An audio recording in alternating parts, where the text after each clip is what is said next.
तो हमारे वास्तविक संख्या का जो नेक्स्ट इंपॉर्टेंट क्वेश्चन है वो है सिद्ध करें कि √3 एक अपरिमेय संख्या है। √3 की जगह √2 भी हो सकते हैं, √5 भी हो सकते हैं, √7 भी हो सकते हैं, कोई भी अपरिमेय संख्या हो सकता है। और हमको उसको सिद्ध करना है कि बताइए ये एक अपरिमेय संख्या है। हम लोग को ये पता है कि √3 एक अपरिमेय संख्या है। कैसे? तो मैंने जब परिमेय और अपरिमेय के बारे में बताया था डिटेल से थ्योरी, तो उस समय बताया था कि कौन कौन सी संख्या परिमेय होती है, कौन कौन सी संख्या अपरिमेय होती है। तो थोड़ा सा रिकैप करा देता हूँ।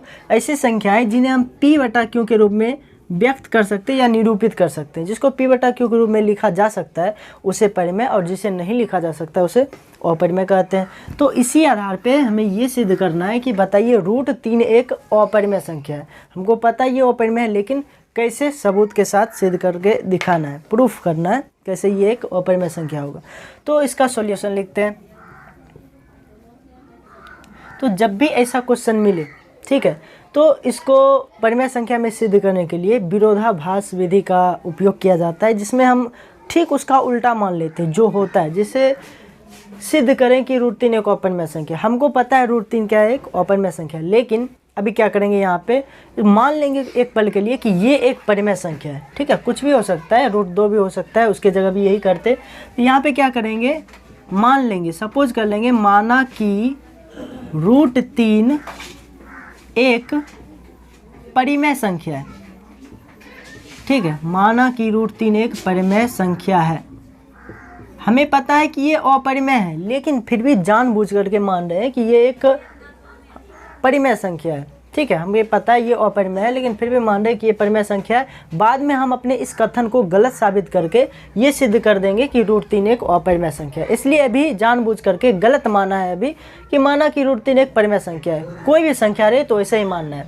उसके बाद अगर ये परिमेय संख्या होता, ठीक है, ऐसे तो है नहीं, लेकिन अगर ये परिमेय संख्या होता तो क्या होता, कोई भी परिमेय संख्या होती है वो p/q के बराबर होती है। यानी कि √3 अगर एक परिमेय संख्या है तो √3 बराबर क्या होगा, p/q। अगर ये एक परिमेय संख्या होगा तो √3 बराबर क्या हो जाएगा, p/q। और यहाँ पे क्या हो जाएगा, जहाँ p तथा q आपस में सह अभाज्य है, जहाँ p तथा q आपस में सह अभाज्य हैं। ठीक है, इसका अर्थ क्या होता है सहअभाज्य का अर्थ, इसको समझ लेते हैं। जब कोई संख्या किसी भी अंक से आपस में विभाजित नहीं हो, एग्जाम्पल के लिए 7/5 लिखा हुआ, अब कोई भी ऐसा अंक नहीं है जिसमें इस दोनों से डिवाइड होता हो, यानी कि भाग लगता हो। जैसे कि अगर 8/2 लिखा होता तो ये कट रहा है 2 से 1 बार में, 2 से 4 बार में, लेकिन ये किसी भी अंक से नहीं कट रहा है। तो ऐसी ऐसी संख्याएं क्या कहलाती है, सहअभाज्य कहलाती है, जो किसी भी संख्या से और विभाजित नहीं हो। यानी कि सिंपलेस्ट फॉर्म ये हो गया सहअभाज्य। अब किसी भी संख्या से आपस में भाग नहीं लग सकता है। यहाँ पे p/q का यहाँ पे एक कंडीशन दिया हुआ है कि आपस में अभी किसी से भाग नहीं लगेगा, यानी कि सहअभाज्य है। सहअभाज्य का और एग्जाम्पल हो सकता है जैसे 13/10 आपस में डिवाइड नहीं हो सकता है।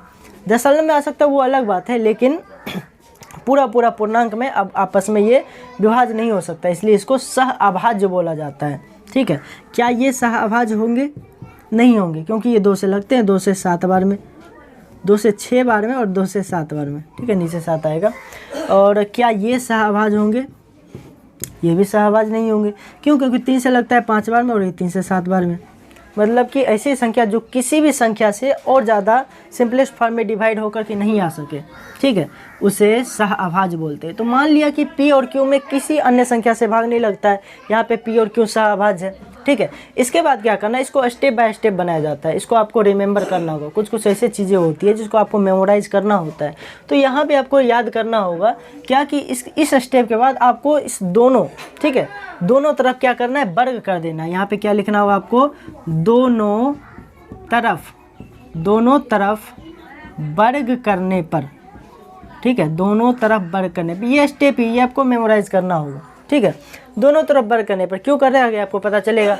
तो इधर वर्ग करेंगे, √3 का स्क्वायर बराबर उधर क्या हो जाएगा, p/q, इसका भी होल स्क्वायर। ठीक है, दोनों तरफ क्योंकि वर्ग कर रहे हैं। अब √3 का वर्ग करेंगे, √3 का स्क्वायर क्या आ जाएगा, सिर्फ 3। कैसे आएगा, जैसे कि √2 का स्क्वायर करना है। √2 का स्क्वायर मतलब क्या होगा, √2 गुना √2। स्क्वायर मतलब क्या होता है, वही संख्या 2 बार गुना। तो √2 गुना √2, जब वही संख्या दोबारा गुना होगी तो देखिए क्या हो जाएगा, √2 गुना √2, √4 और √4 का वैल्यू कितना होता है 2।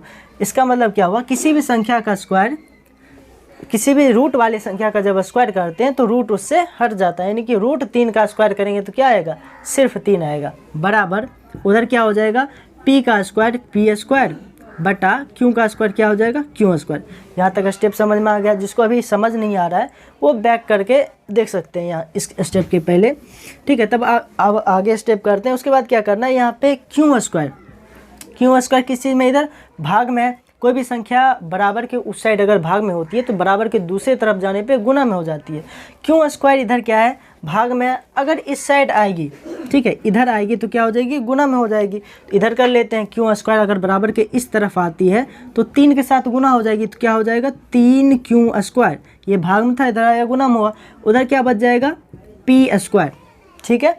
अब 3 इधर किस चीज़ में, 3 है गुना में, ठीक है। 3 जब उधर जाएगी तो क्या हो जाएगी, भाग में हो जाएगी, क्यों स्क्वायर बराबर p स्क्वायर, 3 गुना में, उधर गया भाग में, ठीक है। अब इससे रिलेटेड एक थ्योरी है, इसी में पर मैं 1.3 में NCERT के फर्स्ट चैप्टर में इससे रिलेटेड एक थ्योरी है। तो इससे रिलेटेड थ्योरी ये है कि अगर किसी संख्या के स्क्वायर में, ठीक है, अगर किसी संख्या के स्क्वायर में किसी संख्या से भाग लगता है, किसी संख्या के स्क्वायर में किसी संख्या से भाग लगता है, तो इसका अर्थ ये है कि उस संख्या में अगर, यानी कि उसका स्क्वायर नहीं किया जाए, जैसे 4 का स्क्वायर मतलब क्या हुआ 16, अगर 16 में 2 से भाग लगता है तो इसका अर्थ क्या हुआ, अगर इसका स्क्वायर नहीं करेंगे, जब नॉर्मल फॉर्मेट में था 4 तो 4 में भी 2 से भाग लगेगा। दूसरा एग्जाम्पल, अगर मान लीजिए 8 के स्क्वायर में, ठीक है, अगर 8 के स्क्वायर में 4 से भाग लगता है, 8 का स्क्वायर मतलब क्या हुआ 64, 64 में अगर 4 से भाग लगता है, इसका मतलब जब स्क्वायर नहीं करेंगे सिंपल 8 रहेगा, फिर भी 4 से भाग लगेगा। एक और एग्जांपल, जैसे कि अगर 6 के स्क्वायर में अगर 3 से भाग लगता है, 6 का स्क्वायर मतलब कितना हो गया 36, अगर 36 में 3 से भाग लगता है, इसका अर्थ क्या हुआ, जब इसका स्क्वायर नहीं करेंगे, नॉर्मल जब था 6 में भी 3 से भाग लगेगा। इसी थ्योरी का उपयोग करके हम यहाँ पे ये देख सकते हैं, ये पर मैं 1.3 में इसके बारे में जिक्र किया गया है। तो इसी के अनुसार हम कह सकते हैं कि अगर p स्क्वायर में, यदि p स्क्वायर में 3 से भाग लग रहा है, अगर p स्क्वायर में 3 से भाग लग रहा है, इसका मतलब क्या होगा, p में भी 3 से भाग लगेगा। जैसे एग्जांपल के लिए अगर 6 स्क्वायर में 3 से भाग लगता था, इसका मतलब क्या हुआ 6 में भी 3 से भाग लगता है, ठीक। उसी थ्योरी का उपयोग करके हम जान सकते हैं कि p स्क्वायर में अगर 3 से भाग लगता है, इसका मतलब p में भी 3 से भाग लगेगा। इसी को अब भाषा के फॉर्मेट में लिखना है, तो यहाँ पे लिख देते हैं, क्या आया था यहाँ पे हमारा p स्क्वायर बटा 3, क्या लिखेंगे, इसलिए नहीं, p स्क्वायर 3 से विभाजित होगा, ठीक है, p स्क्वायर 3 से विभाजित होगा। और फिर क्या लिखेंगे नेक्स्ट स्टेप में, इसलिए क्योंकि p स्क्वायर 3 से विभाजित हो रहा है, p स्क्वायर में 3 से भाग लग रहा है, इसलिए क्या होगा p में भी 3 से भाग लगेगा, इसलिए p भी 3 से विभाजित होगा, ठीक है, p भी 3 से विभाजित होगा। अब ये हो जाएगा हमारा कंडीशन फर्स्ट, यानी कि स्थिति 1, इसको मान लेते हैं स्थिति 1, ये आगे काम आएगा स्थिति 1। और यहाँ पे जो आया था हमारा ये, इसको मान लेते हैं समीकरण 1, इक्वेशन फर्स्ट, ठीक है। अब आगे बढ़ते हैं। अब देखिए, अगर किसी भी संख्या में किसी संख्या से पूर्णतः भाग लगता है, जैसे कि अगर 12 में 4 से भाग लगता है पूर्णतः, जैसे कि 4 तिया 12, पूरा कट गया, अगर पूर्णतः भाग लगता है तो हम इसको ऐसा लिख सकते हैं, 12 बराबर, क्या लिख सकते हैं, 12 बराबर 4 गुना 3 भाजक गुना भागफल, अगर पूर्णतः भाग लगता है तो, ठीक है। तो 12 बराबर क्या लिख सकते हैं, 4 गुना 3, ऐसा लिख सकते हैं। सेम अगर p में 3 से भाग लगता है, ठीक है, अगर p में 3 से भाग लगता है तो p इधर हो गया 3, अगर p में 3 से भाग लगता है, पता नहीं कितना बार में लगता है, मान लेते हो कोई एक संख्या m, हम m के जगह कोई और भी संख्या मान सकते हैं, जैसे a हो गया, t, s, कुछ भी। तो मान लेते हैं कि p में 3 से m बार में भाग लगता है, m बार में p आ जाता है और ये कट जाता है पूरा। तो इस फॉर्मेट के अनुसार यूक्लिड विभाजन प्रमेय में ये है, ठीक है। इस थ्योरी के अनुसार हम क्या लिख सकते हैं, p बराबर, जिस प्रकार यहाँ लिखे 12 बराबर 4 गुना 3, ऐसे हम क्या लिख सकते हैं, p बराबर 3 गुना m, यानी कि 3m लिख सकते हैं। इसलिए यहाँ पे क्या आ जाएगा, p बराबर 3m, यहाँ से p का मान आ गया, ठीक है, p का मान आ गया। p का मान बिठाएंगे कहाँ, समीकरण 1 में, इसलिए ना यहाँ पे इक्वेशन फर्स्ट माने थे समीकरण 1, तो p का वैल्यू बिठाना है किसमें, समीकरण 1 में। थोड़ा लाइन खींच लेते हैं इधर से, ठीक है। अब p का मान आया यहाँ पे 3m, लिख लेते हैं p का मान समीकरण 1 में, ठीक है, इक्वेशन फर्स्ट में रखने पर, ठीक है। तो p का मान समीकरण 1 में रखने पे, समीकरण 1 क्या है, तो यहाँ पे क्यू स्क्वायर बराबर पी स्क्वायर बटा 3, क्यू स्क्वायर बराबर पी स्क्वायर बटा 3। इस समीकरण में ये रहा हमारा समीकरण 1, तो जहाँ जहाँ पे p है, जिस जगह पे p है उसके जगह p की जगह क्या बिठा देंगे, 3m। तो यहाँ पे क्यू स्क्वायर को कुछ छेड़छाड़ नहीं करेंगे, क्यू स्क्वायर का क्यू स्क्वायर ही रहेगा।